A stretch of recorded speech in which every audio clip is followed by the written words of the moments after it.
So as you can see, we have just finished the new quest that was released today, the Path of Glowfree? Not sure how you say that.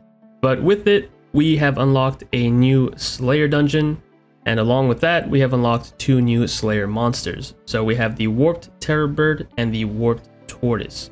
Now, I was looking at their defensive stats, and it looks like they have some defensive stats against stab, slash, and range. So I was thinking we'll go the crush route. I think I'm going to go ahead and buy an Inquisitor's Mace, and we'll go ahead and see what the drop rates of these new monsters looks like.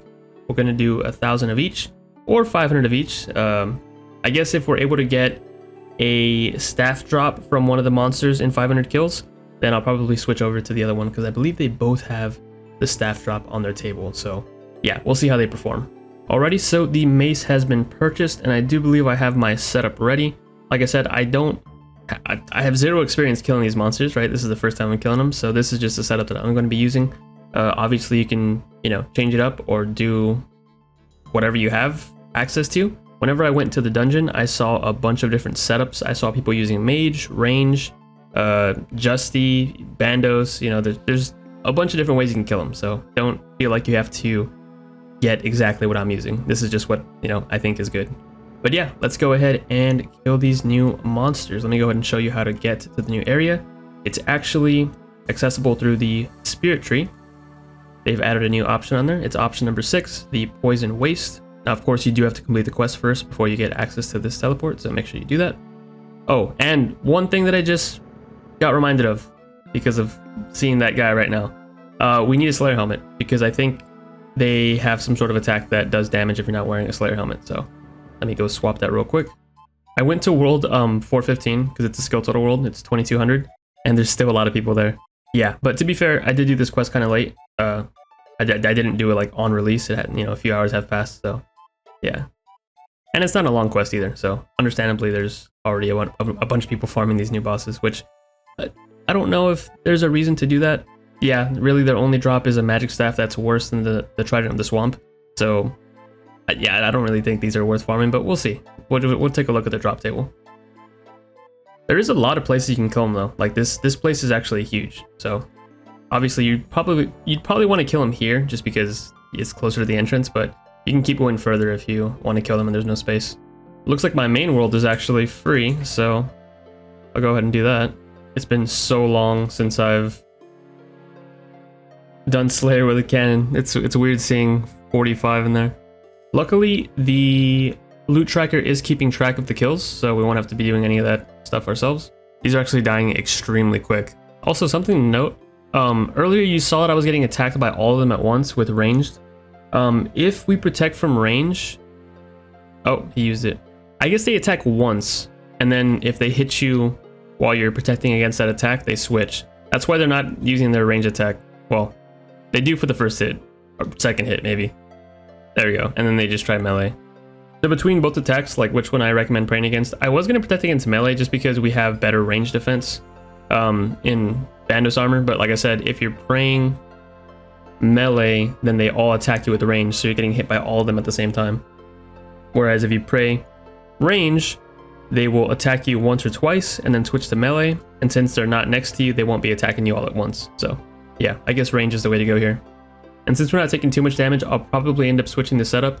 We'll probably get rid of some shark for more prayer potions, that way I can actually use piety. So we'll go ahead and turn that on right now. Although I don't even think we need it because we're killing these monsters pretty quickly. I'll try to pick up most of the drops, at least most of the good ones. I mean, I guess we can pick up the runes. They're not really worth too much, but might as well add them to the stack. Or actually, I guess since we have the loot tracker, I don't really need to pick up the loot because I can just show you guys what the loot tracker shows, even if we don't pick up every single drop. Like I said, I don't imagine these guys are going to be crazy money. It's like a mid-level Slayer boss, so yeah, nothing too crazy.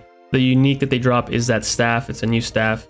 It's supposed to be like a middle ground between Ibans and the Trident of the Swamp, or Trident of the Seas, whichever one.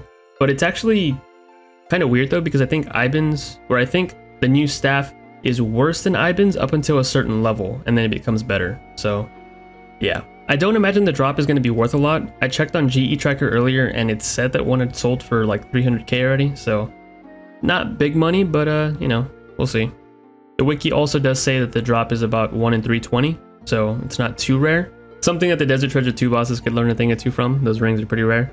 But anyways, I don't know if being on a Slayer task affects the drop chance. I thought that it would, but it doesn't say anywhere that it does, so I have no idea. I just figured that it would work the same way that the Basilisk Jaw works. You can kill the Slayer monster off task, but of course it's going to be much rarer than if you were to kill it on task. So I don't know if the same applies to these monsters, but I guess we'll find out. Oh yeah, and just a heads up, I have nature runes, mud runes, and fire runes in my rune pouch. That's just for high level alchemy and bones to peaches, although I don't think we'll need those, but I brought it just in case. But yeah, these guys aren't really doing too much damage, so probably don't need that spell. But high level alchemy does come in handy. They do drop some alchemical items, so I would recommend bringing that. I just realized these guys drop chocolate bombs. Kind of a weird drop, but I guess it's food for us. Also, I just took massive damage right now. Took a 19 from one of the vents, so I guess watch out for those. These things right here. Got hit a 19. There's our first big drop. Rune Battle Axe. We take those. And another Rune Battle Axe. Bit of an odd drop there. They drop weapon poisons. If only I could coat my Inquisitor's Mace in weapon poison. Oh my goodness, watch out for this Granite Warrior. 420 swagger.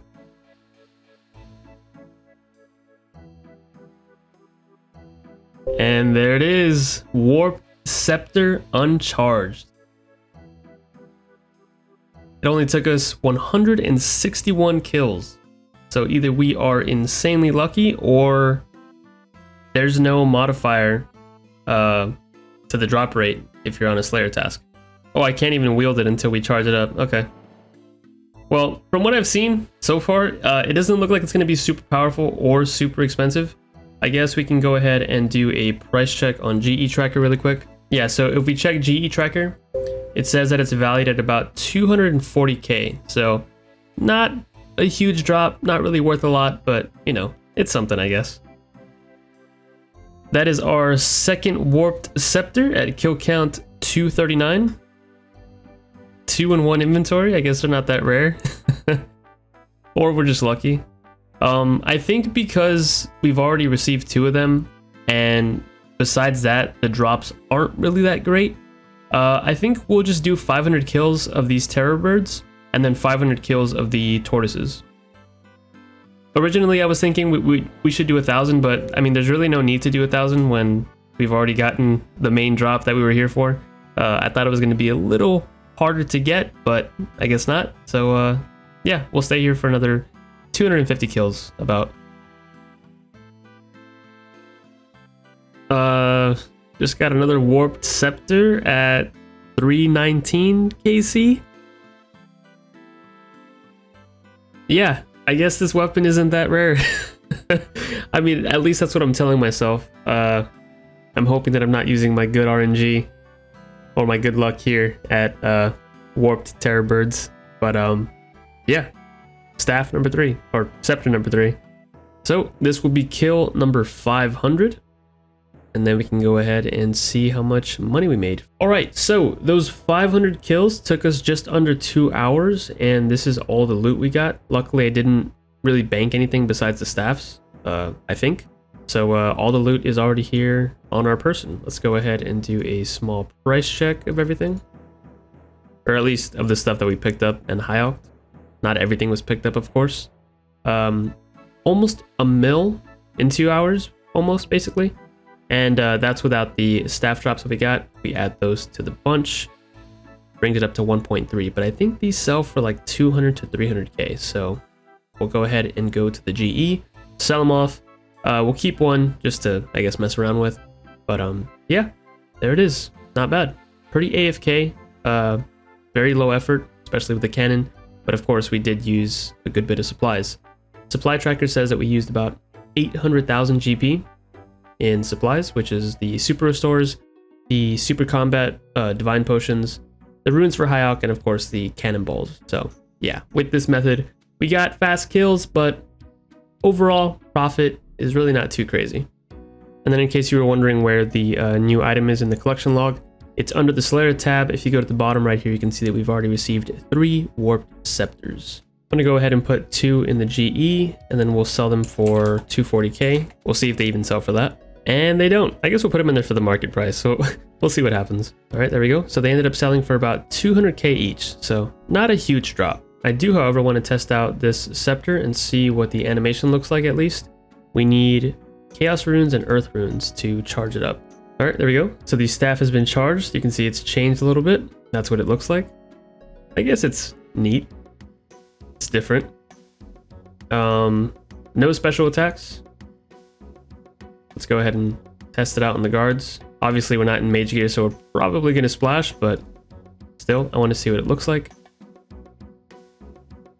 Oh, that's pretty cool.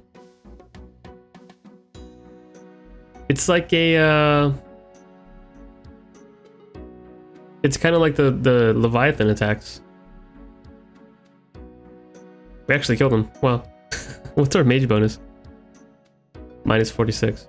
Yeah, that's pretty cool. It's kind of like a Leviathan attack. It kind of resembles the same like shape. Of course, the Leviathan doesn't have purple attacks, but still. That's neat.